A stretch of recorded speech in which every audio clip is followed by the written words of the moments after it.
more you have money, the more you can give for mission. Amen? Now, God will be seen in our life kung makita nila sa mga tao nga kita nga mga Kristohano, no, kita nila ang atong kaalam nga gikan sa Dios. Maingwayon sila nga kanag sila tinuod ginang mga Kristohanon, tinuod gina silang mga anak sa Dios. So this is very important, mga igsoon ko sa Ginoo, kita nga mga Kristohanon, importante kayo ni nga atong masabtan. It's biblical, biblical way how to manage our money. Now, money is very important topic to every person. Importante ning kwarta. Usay mingunta nga importante man ning kwarta, kakabaluta how to handle money, because 95% of our problems ang hinungdan kwarta. Ang mga igsuon nag-away tungod sa inheritance. Usay ang mga trabahante nag-away tungod sa wa magka sakto og sabot sa kwarta. Now, money is very, usa ni siya ka-cause sa kagubot sa community. Why nganong mga tao mag-away, magpatay? 95% of that is because of money. Mga igsoon ko sa Ginoo, I hope you understand nga kining kwarta, importante kaayo nga doon natay kahibalo ni ini kung saan na to ng kwarta, kung saan na to paggamit, kung tagaan ta sa Ginoong trabaho, because mao na gusto sa Dios nga mahimot ang kahayag sa uban. Amen? Dili kay magkadugay tag trabaho, magkadako ang atong utang. Ang gusto sa Dios magkadugay tag trabaho, dili magkalisod, magkasayon ang imong kinabuhi. Now, number 1, the meaning of financial management. Atong topic karon, biblical financial management. Number 1, nga akong puntong akong pagadanon ninyo, the meaning of financial management. It is a planning. Magplano ka, no? Unsaon nimo imong kwarta kada bulan, padulong, imo nang planohon. Organizing, directing and controlling to financial activities. How to use that money. If you have 10,000 a month, if you have 6,000 a month, if you have 8,000 a month, do you plan how to use it? Pastor, wa man ko'y plano-plano. Mauna nga nagkaranrakas ang atong kinabuhi because you don't make a plan. God wants you to have a plan. Now, the biblical financial management, meaning nini, it is directing your financial activity based on biblical principles. Now, atong timanan na biblical principle of money, it could be useful or harmful. Kanang kwarta, pwede na nato magamit sa kaayuhan, pwede na sa nato magamit sa pagkadautan. Okay? So, money can be used for good or can be used for bad. Some people, ang mga tao, doon ay mga tao, buutan sila kay wa sila'y kwarta. Pero daghan sila kwarta, grabe yun, kambugiro sad. No? Sa buutan lang ka, kay wa man kay kwarta.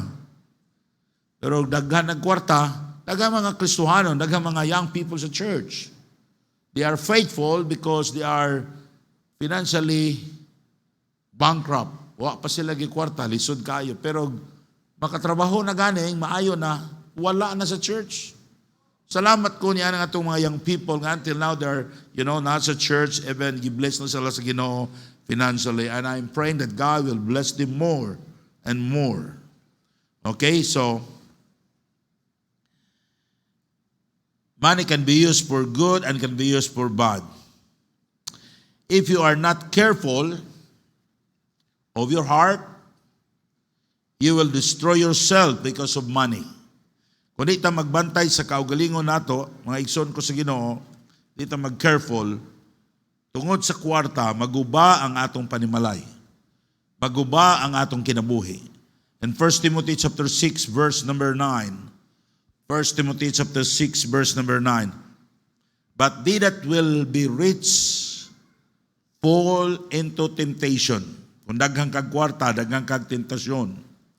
And snare, and into the many foolish and hurtful lust, which drawn men in destruction and perdition. So you must be careful about money. You must be careful about your heart. Basik ang kwarta na mo ay himong Diyos sa imong kinabuhi. So kung mahitabo na, madrag ka ngadto sa destruction, ma-destroy ang imong kinabuhi. But money is also very useful to God's work. Ita ka padayon diri og service kung we don't have money. Sometimes our monthly bill nga kuryente sa church is maabot og 200,000. Imagine. Kung atong offering 30,000 ang simana, di kabayad sa kuryente lang daan. Puto lang kuryente. Apan maigsoon ko sa Ginoo, dapat atong hinumduman ang kwarta, there's nothing wrong with money. But let's check our heart nga base ng imong kasing-kasing madrag na ngadto sa kwarta. Kaya ang kwarta dili na mo hatag og satisfaction sa atong kinabuhi. The more you have money, the more you have sorrows.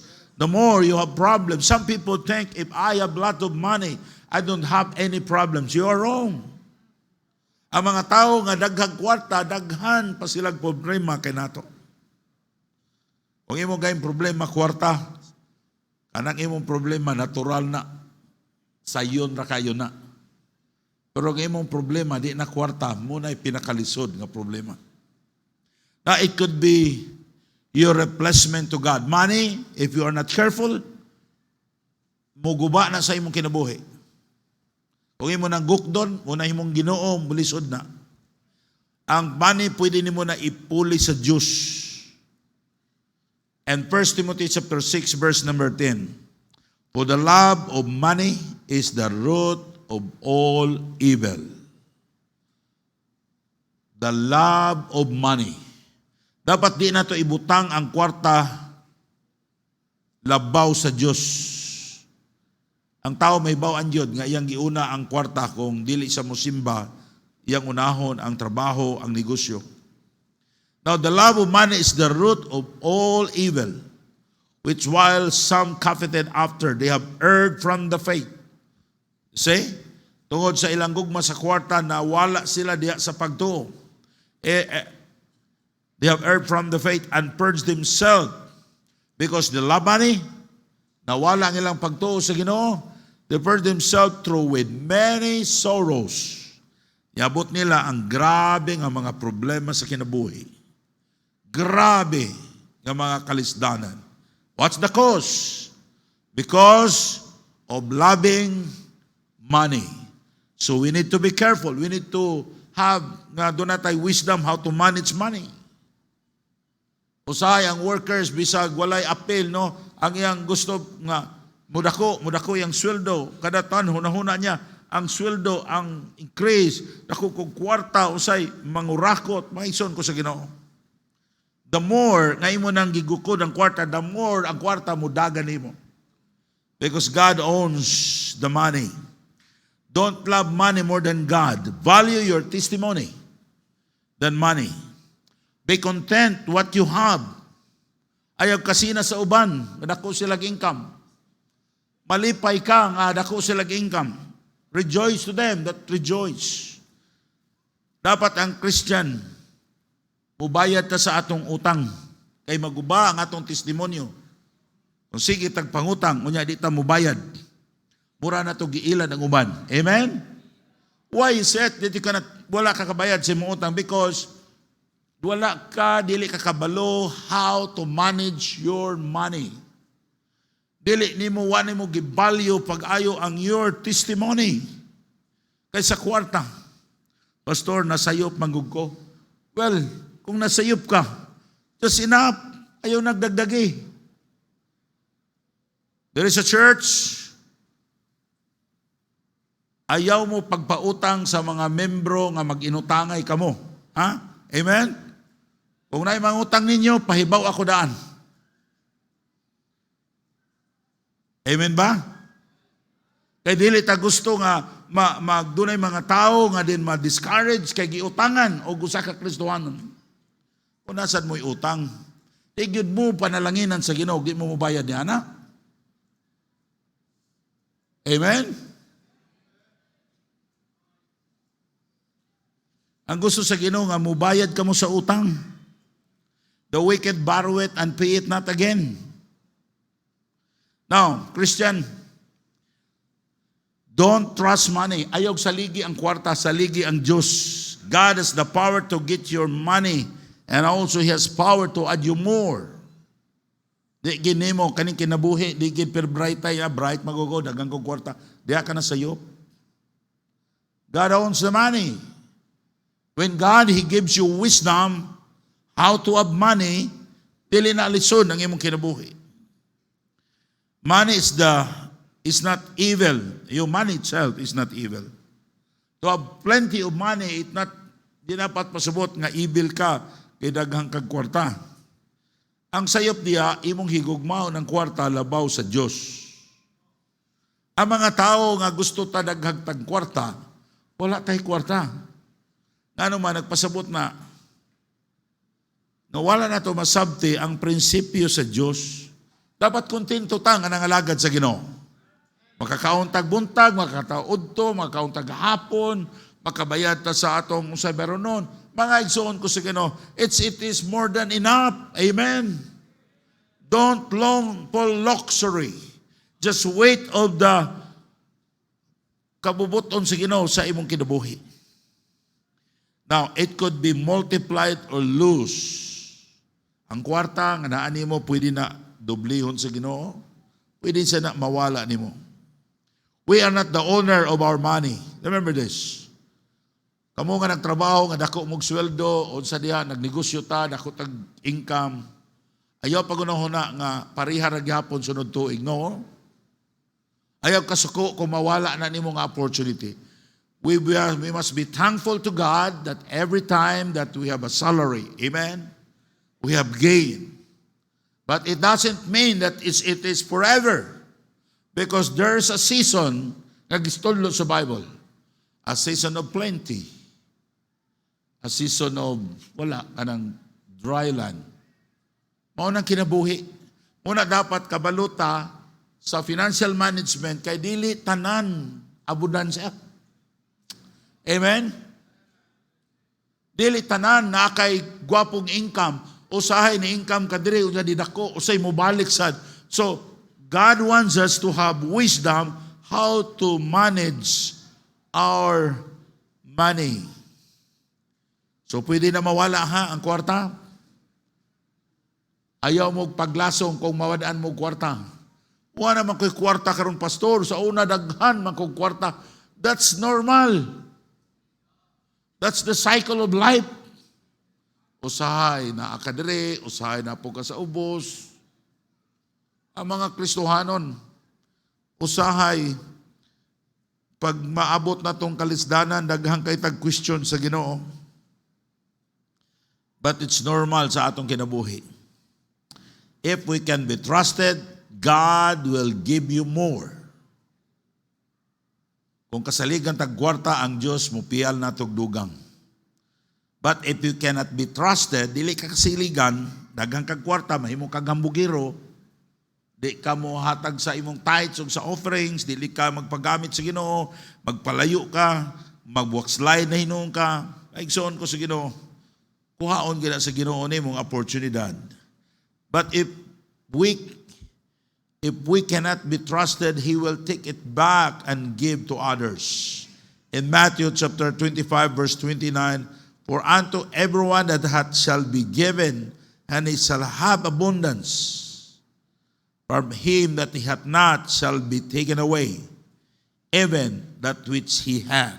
Ingon siya, for unto everyone that hath shall be given. Everything that we have belongs to God. Ginoo'y naghatag niya na. Buto ba mo? Usahay nagunahuna ta nga ako maguday, nakaginansya ko, bright mangug ko. No, that's wrong. Who gives you wisdom? Who gives you strength? who give us opportunity. It is God in heaven. Ingon sa Bible na that everyone that hath shall be given, and he shall have abundance, but from him that hath not shall be taken away, even which he had. Kung dili ta kasiligan, kanang ato nga gamay ra, ihatag na dito sa daghan. Pastor, murag unjust ang Ginoo ana da.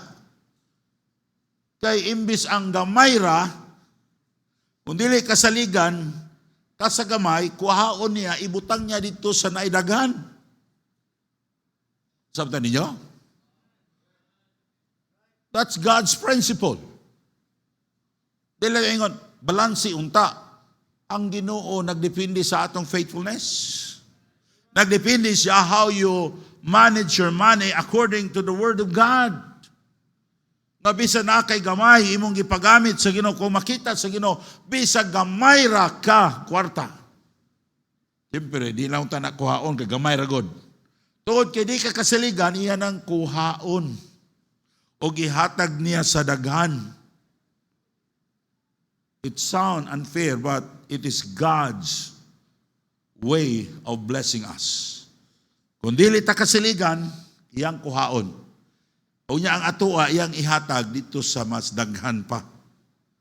Naunta di nato ato tagaan kay daghan na god. Muna sa Ginoo man ang naa nato. What we have is of God. Amen? Sabta ninyo? Now, number 2, the purpose of financial management. To make God known in our lives. Aron makita ang Diyos sa atong kinabuhi. In 1 Peter 1:16, because it is written, be holy, for I am holy. Why we need to live a holy life? Because God is holy. Ngano magbalaan? Takay balaan ng Diyos. The God is a God of wisdom. Ngano gusto ta nga doon natay kaalam bisa sa gamay natong income, kabaluta how to use it, unsay priority nato niana, nga magkana siya matarong nato paggamit aron atong mabalanse ang atong kinabuhi, aron makita ang kaalam sa Dios sa atong kinabuhi. Now, dili ang opportunity ang problema nato. Nganong lisod ta. Amen? Namina mo? Siguro nagunahuna mo, unta ako ang akong income ingon ni ani kadako. Usahay masuko ka sa company nga imong gitrabahuan. Kay wala ka gi-promote, wala mo dako ang imong sweldo. Pero ang pangutana nako, sa imo bang trabaho kasaligan ka? O nahimo kang problema sa imong trabaho? How God can promote you? Sa imo bang gamay nga kita, naghatag ba ka sa offering? Naghatag ba ka og sacrifice ngadto sa Ginoo? Hello? Usay ang atong God is ang Ginoo, walay pinalabi ang Diyos. Right? If every one of you will stand now and said, I'm being faithful to the Lord for how many years? I'm giving so much to God. I'm faithful in serving the Lord. Pero luoy ko kaayo, wala ko nasamot kong kalisod. Doon na ba'y makatindog ninyo? Kamudian sa likod. Nag-complain sa inyong sweldo. But the problem is, we are not faithful unto the Lord. If you will say, Pastor, I'm giving much to the Lord, unya, lisod na lagi ko kaayo, unsa man brad, bakakon ba ang Ginoo? O ikaw may bakakon? Amen? You cannot blame God. Now, my point is this, maigsoon ko sa Ginoo. If we know how to use our money, we have all opportunity to be blessed by God with money. God is a God of wisdom. If you trust the Lord, if you trust God, if you're willing to sacrifice or put your trust on the Lord, He will work with you. You will see the miracles of God sa imong kinabuhi. Sometimes, ang tao mailang ta musulti, pero sa tinuod anay day, dili di ay. Right? Now, it's time to be serious sa atong kinabuhing Kristohanon. Don't blame other people nga nung lisod ka. Don't blame sa imong amo kung lisod ka. Blame yourself. Amen? Unahin mo tindog ninyo, ngayon faithful ko sa Ginoo, pastor, grabe kong paningkamot niya, lisod ko kayo. Well, it means nga baka ko ng Ginoo. I'm sure 100% in my life I experience God's blessing. I know God is faithful.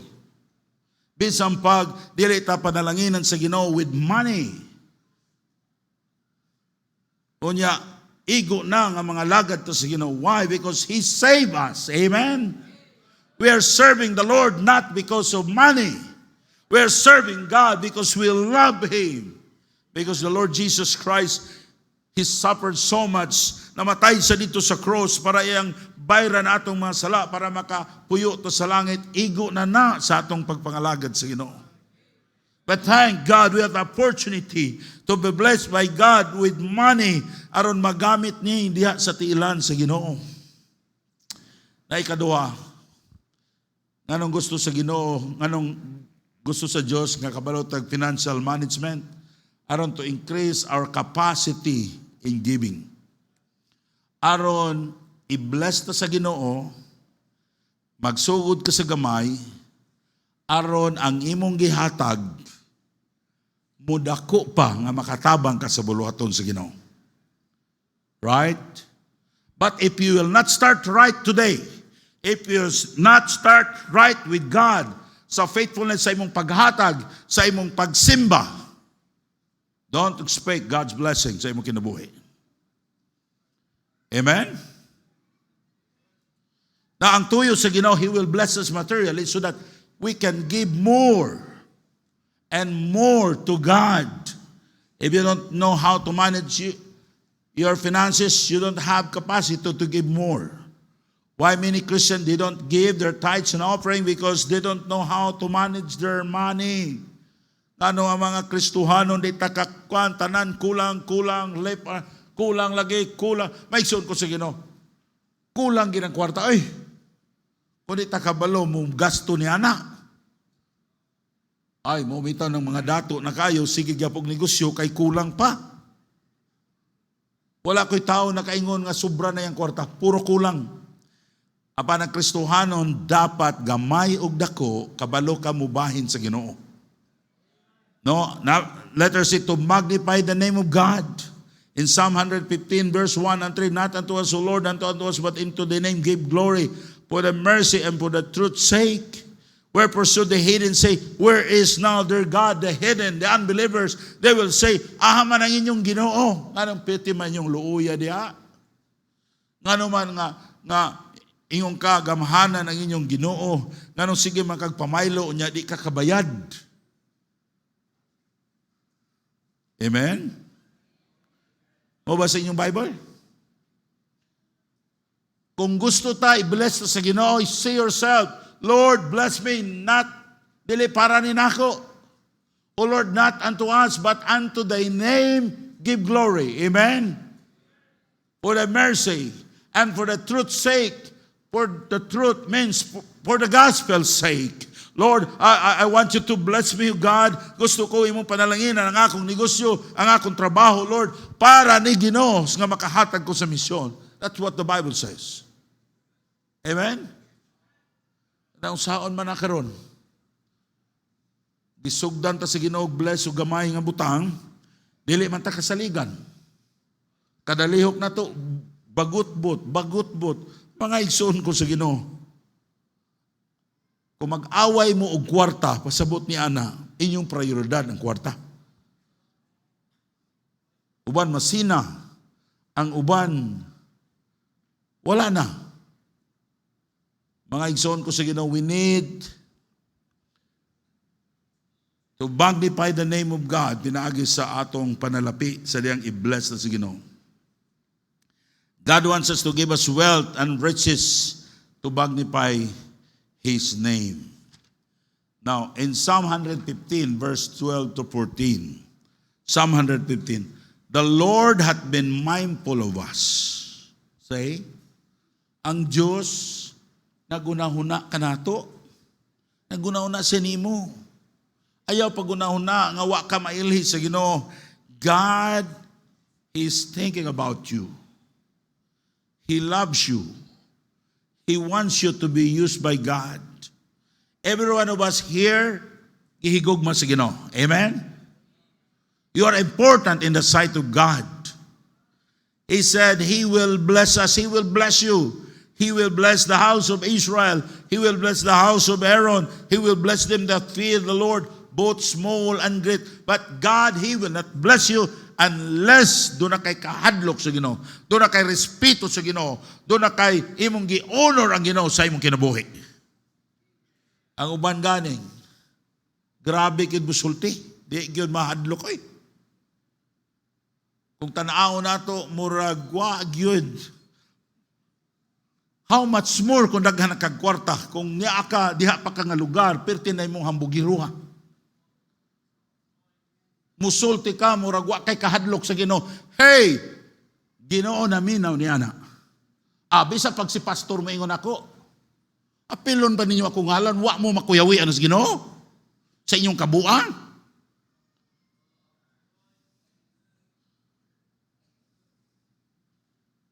Unya, naapakadiha. Kung saan pag-bless sa Ginoo nimo?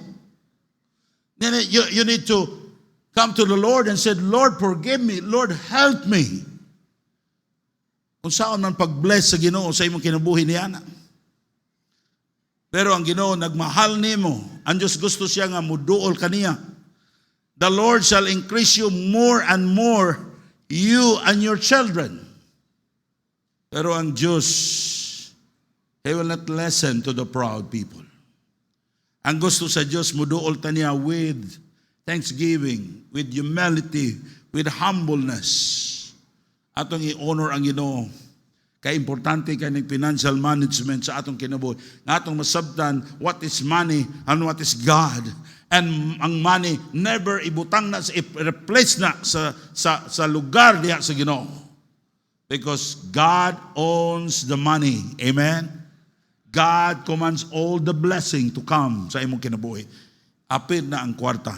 Kung imong gukdon ang kwarta, di gyud ka kaapas sa kwarta. Pero ang Diyos na mo musulti sa kwarta nga mo gukod nimo, the blessing will overtake you. Amen.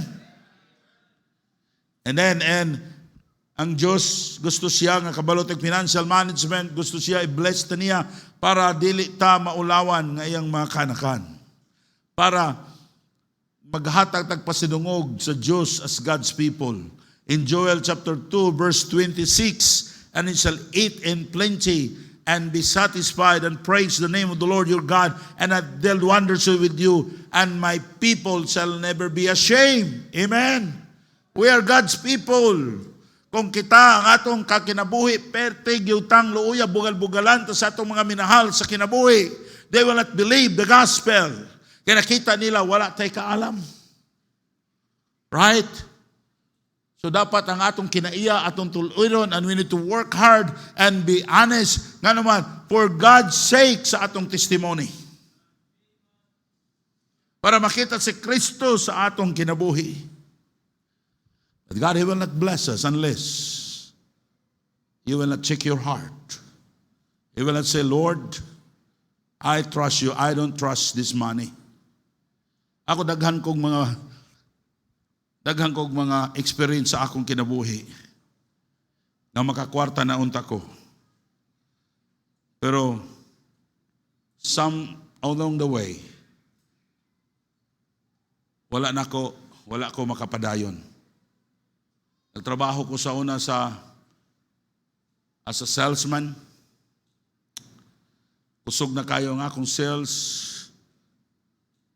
Dako na unta ko madawat kada bulan, pero siguro sa 5 ka salesman kanang upat nga sales nilang upat dili maka by the grace of God dili makapildi sa akong sales.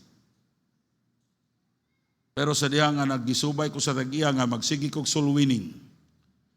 Gila kong pressure, and then I take a resignation. Maybe that day that 3,000 ang sweldo sa maestra, o sometimes I receiving 15,000 a month. Dako na kayo na. I remember that time that Pag uli na ako, akong gingnan si Jim nga nag-resign ko. Ako siyang gawira ng kamot niya, nisulod mi sa kwarto.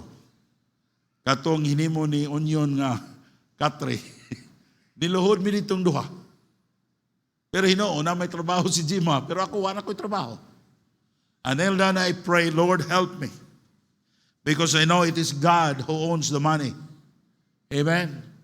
Naon ta, makaingon ko, unfair, may langgihimo na ako, I have money. Dako na kayo ng kwarta, but wa ko mahadlok because I trusted God. Christian, do not trust the money. Just trust the Lord. Amen? Kung wala na sa imong kasing-kasing, dili gyud ka i-bless sa Ginoo with money. Kanang kwarta mo labay ra na sa imong kinabuhi and you lose it. Because sometimes tistingan ta sa Ginoo, home with trust. It is an accident kung doon ay mga problema sa atong trabaho, problema sa atong panimalay, problema sa mga igsoon. It is not by accident. It is God's plan to test our faith. Unsa ang atong kinabuhing Kristohanon, pero mingon ka, Lord, I will trust you. Lord, ikaw may akong saligan. Aron kining mga tao makaila sila nga ikaw nga Diyos nga akong gialagaran. You remember the life of Abraham? Na si Abraham sa diyang gi-save niya si Lot. Grabe ang treasure nga iyang nakuha. Ingon ang mga kings, okay, amo lang kuhaon ni mga tao, all the treasure, imuha na. Ingon ang mga Bible scholar, that day, mahimong trillionaire si Abraham. Pero ningon si Abraham, I don't want nga moingon mo nga nadato ko tungod sa inyong kwarta. He has the right ka magkuha sa kwarta, siya go'y nakadaog sa gubat. Girescue niya itong mga kings. Do you remember the story ni Abraham? Ngayang girescue sa Lot? Pero siya, no. Ako ning iuli ninyo, gawas atong gikaon sa akong mga tao. E dili ko gusto nga moingon mo nga nadato ko tungod ninyo. I want God nga moingon mo gipadato ko sa Ginoo. Christian, dapat ingon ana ang atong pagtanaw, ingon ana ang atong kasing-kasing. We want a good testimony. Pahalag wa tay kwarta, basta wa ta mangawat. Amen? Pahalag wa tay kwarta, basta wa ta manglimbong. And God, I promise you that He will bless you. And that's the promise of God. And lastly, how to manage our finances. That's simple. Pastor, unsaon man ako ni pag-manage nga kasaligan ko para i-bless ko sa ginugdugang. Sayon na kayo. I-divide your income by 4. If you have 10,000, i-divide nimo ang usa ka part ni ana is 2,500, right? The one part. Now, kanang 25, kanang one part, 25%, igahina sa Ginoo. Pastor, di ba ang tithes 10 raman? Yes, pero napamantay mission offering. Napamantay magpatabang nato. O mayingon ka, emong tithes 10, emong faith promise 10, di 5 na lang nabilin, kanang 5, huwag na magpatabang nimo, imong parente, mo na imong igahin. Sabtan ninyo? And then, the 50%, the 2 parts, for your needs. Pastor, lisura po na ana, oy. Ay, mau na diha. Kinahanglan kag kaalam, unsaon na diha pag sibo nimo. Masibo ra na. Kung kabalo ka, para mahimo kang kasiligan sa Ginoo. Nya ka ng 25%. Kung saan mo na, imong itigom. Kay imo nang gitigom, magkadako na siya, magkadugay ka, magkalig-on ang imong kinabuhing sa imong financial, sa imong kining pangwarta, imong pangwarta, dili ka lisod. And then support God's work, 25% to one part. And then giving, it's God's way of blessing us. Kanong muhatag man ta, pastor, sa Ginoo? Nagsaad ang Ginoo sa Luke 6:36 at 38, "Give and it shall be given unto you." In Psalm 11:24, there is that scattereth and yet increaseth, there's withholdeth more than is meet, but it tendeth to poverty. God, He promised that if you be faithful in giving your offerings, He will bless you. God will bless you if you are faithful in your giving. Even the nature teaches us to give. Di ba ang nature? Kung magtanom ka, daghan mo bunga o daghan pa. Kung ikaw, dili ka muhatag sa CR, inig ka si kagkaon niya, di ka mag-CR, mag-alboroto ang imong tiyan. Right? Tanawan ninyo ang nature. Everything gives. Kani, unsa man ni siya, naghatag ni beauty. Kung mawala na yang beauty, ilabay ni. Kani, naghatag ni serbisyo. Tanang butang, naghatag. Kung wa ka maghatag, delikado. Si Rindel ka ng iyang manok. Kung dili mo hatag og itlog, ingon siya nako pa, kanong sa nato ka house, gamay na lang itlog, wa na maghatag og itlog. Gamay na lang ba? Ato nang ikal. Kabalo mo sa nang kal? Adubuho na. We are in danger. Kung dili ta maghatag, even ang nature nag-explain nato may tungod sa paghatag. Ang Kristohanon nga di mo hatag, dili gyud panalanginan sa Ginoo. Ang Kristohanon nga usahay mo hatag, usahay dili, God wants you to be faithful. Now save money for the future. Katapusan. Why we need to save money? This is God's command. In Proverbs 21 verse 20, there is treasure to be desired, and oil and dwelling of the wise, but foolish man is spitted it out. Ang buang nga tao, nagnaay kwarta, hurot, unya usab mapagpanalangin nimo sa Ginoo. Nga nagtan-aw man siya, dili makatarong nga tao, dili makatarong. Kay ngano imong kwarta, hurot man. Wa pagani mo abot, gigasto na nimo, giutang na nimo. Amen? Now, young people, kung mga sawa ganing mo, mamana ganing mo, tanawa o kabaloban ng tawhanag financial management. Basig na puno na sa utang. Inikaminyo ni mo, tabang kagbayad sa utang. Ha?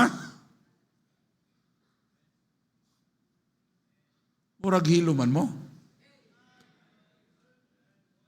The Bible says in Proverbs 6:6-8, "Go to the ant, thou sluggard, consider his ways, and be wise, which having no guide, overseer or ruler, provideth her meat in the summer, and gathereth her food in the harvest." Ang tao nga magialamon, kung daghan siyag pakaon o kwarta, iyan ang tigumon. Kaya dili tanang panahon, abundansya. Nay panahon nga hilantan ka. Nay panahon nga magdaot ka. Nay panahon nga wala pa kay kita. Ang Diyos nagtanaw nimo kung kasaligan ba ka. Dili ka kasaligan kung tanan nimong kwarta hurot dayon. Wa gani kay gihatag diha sa Ginoo. If you want to be blessed by God, the first part is belongs to God. Amen? Kani tithes, kani faith promise, kaning 10%, ako ning kung naay, ako ning itabang, kung napay lain akong tagaan, imo nang gikwinta daan. Kaning akong 50% para ni sa akong needs tanan, ang akong 25%, ako ning ideposito sa bangko, inig kadaghanan ni ini, ipalit na ko ning gluti. Pagkanindot niya na. Amen? It is our preparation for every days kanang atong tigom, because redeeming the time in Ephesians 5:16, redeeming the time because the days are evil. And then learn to invest right. Kanang imong tinigom, i-invest nimo na siya. Kaya importante kayo na nga naa kay tinigom. Naa kay tinigom, ayaw po no pataka kamong nagnegosyo no, pagkwenta ka mo. ug nakaginansya ba mo? Usay mangutan ako, Brad, nakaginansya ka? Ay, ginansya man, pastor. Malibog ta, anong nakadagha-ginansya o na naglisod ka? Siguro wala kay kwinta. Pastor, di man ko kabalo mo kwinta. Undag negosyo. Pagtrabaho na lang. Kay kung magnegosyo ta, nga magansi ta, o ba siya, amay na lang ang magnegosyo, pastor, nga gansi. Kaysa walay negosyo, mas maayo pa, wakay negosyo. Right? Ayang pugsa. Primero, pagkakaton, unsaon, pagsinsilyo. So, pastor, di ba ingon sila pwede nang magnegosyo basta makabalog ni sinsilyo? Kaysa kaingon mo. Dili lang kabalo kag mo sinsilyo. Dapat kabalo ka mo kwinta. Base ng imong gasto, dako pa kaysa imong ginansya. Pag abot sa 3 ka tuig, migawas ang ginansya, nawala ang puhunan. Saan man nimo ni ana? Pagtuon, study to show thyself unproven to God. Kristohanon ta, dili ta magpakaulaw. Amen? Gidala na to ang ngalan sa Ginoo. Ako gi-offeran ta mo. I'm ready. Tapag tudlo kaninyo. Apat magsulat, pilay akong gasto, pilay akong halin, nakaginansya ba? Pili ka inyong magic-magicon. Paingon taa, magpanalangin lagi ng Ginoo, Kristohanon gug ko. Oy, ang Ginoo nagpanalangin nato, pero dili ang blessing, faith plus work. Ang kaluwasan lay libre, wala gi ato ana. Ang Ginoo pay pakwintahon ninyo. Aunsa ko ako pay Ginoo, liktan ko ninyo dalunggan. Bosa mga negosyante, if you don't know how to count, how to have an accounting on your business, stop doing business. Kay basig malubong ka sa imong utang, antod mapriso ka tungod sa utang. Kay wa ka kabayad. Anya, you blame God? No. Do not blame God. That's your fault. Ang Diyos naghatag nimog utok, naghatag nimog kinabuhi, kusog, aron mo trabaho ka. Pero kanang trabaho, gusto sa Ginoo, imo nang buhaton. And then, sa ganito upat, 25% para imong ihatag. Kaya ang Ginoo nagsaad, diya kang i-bless. And 50%, the 2 parts for yourself. 25% savings. Young people, kung wala kay pamilya karon, easy ka na nimo paghimo. Kung dili ninyo nahimuon, ang tanan nimong sweldo, 50,000 a month, 20,000 a month, huruton nimo na, after 20 years, the same ka pa rin. Pero if even you have 10,000, even you have 6,000 a month, 25% imong gitigom, after 20 years, hayahay na ka. Pwede na ka, doon na kayo gitawag og passive income. Kung maka-invest ka, unsa imong sweldo, mao sa imong passive income. If you have receiving 20,000, you have passive income na 20,000. Just for 12 years of saving. Amen? Maigsoon ko sa Ginoo, gusto nato ang atong mga tao kamo makita ang blessing sa Ginoo sa inyong kinabuhi. Stop murmuring against God. Stop murmuring against your kanang inyong amo. Kaya bisag kinsa pa inyong amo, pasalamat na lang mo nga naa mo diha nakatrabaho, naa mo'y trabaho. Kaya bisag asa pa mo trabaho, kung dili mo kabalo, mo disiplina sa inyong sa kaugalingon ninyo. Dili gyud makita ang Dios sa atong kinabuhi diha sa panalapi. But God wants you to use you. God wants us to bless us because every one of us is a child of God. Atong gidala ang ngalan sa Dios. Amen? Dili pa ulahi ang tanan. Hey, amen? Christian, dili pa ulahi ang tanan. So lahi ang Ginoo just for 1 year. Lord, I'm going to be faithful sa akong tithes and offering. Lord, maghago ko, magtrabaho ko. Kunya Ginoo, akong kwintahon, pila magi akong gastuhon, aron mo igo ni akong kita, kaning 50% sa akong kita, sa akong pagkaon, tanan akong gasto. Another 25% akong tigumon. If you can do that, God, He will bless you. Pero kung dili ninyo katunan, Pag naamoy kwarta, wa pa kaabot, inyo nang giutang. Utang dito, utang dire. Brad, unsa man na, mahal man na siya. Utang mo po ni pastor. Unsa man ang utang, nagunaw na kag di mo bayaran? Ha, kay utang man? Una mo'y mga utang, never gid mo i-bless sa Ginoo kung di mo mubayad. The wicked borrow it and pay it not again and again, again and again. Now, Christian, you're bringing the name of God. Ayaw pa kaulawi ang Diyos sa imong kinabuhi.